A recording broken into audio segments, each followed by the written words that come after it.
দুই গ্রেট, দুই goal machine, সময়ের অন্যতম দুই সেরা। যখন যে দলে খেলেন দুজনেই বনে যান দলের প্রাণ ভোমরা।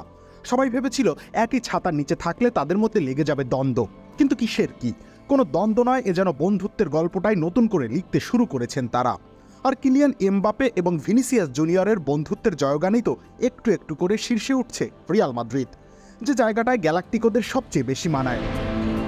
শনিবার সোসিয়েদাদের মাঠে জিতেছে রিয়াল মাদ্রিদ। দ্বিতীয়ার্ধে পেনাল্টি থেকে গোল দুটি করেন দুই তারকা ফরওয়ার্ড ভিনিসিয়াস জুনিয়র ও কিলিয়ান এমবাপে।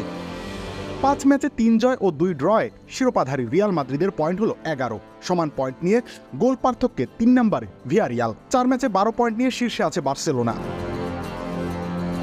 কোচ আনচেলত্তি অবশ্য খেপেছেন। ম্যাচ শেষে দলকে তাতিয়ে দিয়ে তিনি বলেন, এই ম্যাচটা কঠিন ছিল, সম্ভবত জয়টা আমাদের প্রাপ্য ছিল না, কারণ রিয়াল সোসিয়েদাদ খুবই ভালো খেলেছে, আমরা শুরুটা ভালো করতে পারিনি, তারা খুব ভালো প্রেস করে খেলেছে।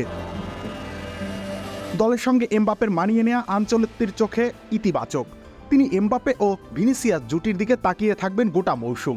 বললেন, এমবাপে খুবই বিপজ্জনক, ভিনিসিয়াস জুনিয়রও দারুণ, ভিনি ও বাকি স্ট্রাইকারদের সঙ্গে এমবাপের বোঝাপড়া খুব ভালো হচ্ছে, সে অনেক উন্নতি করছে, আমি তার খেলা অনেক পছন্দ করছি। এমবাপ্পে মানিয়ে নিয়েছেন রিয়ালে, ভিনিসিয়াস বন্ধু বানিয়ে ফেলেছেন এমবাপ্পেকে। রিয়াল সাফল্য পাচ্ছে, এ যেন সোনায় সোহাগা। রবিউল ইসলাম রনি, খেলা ৭১।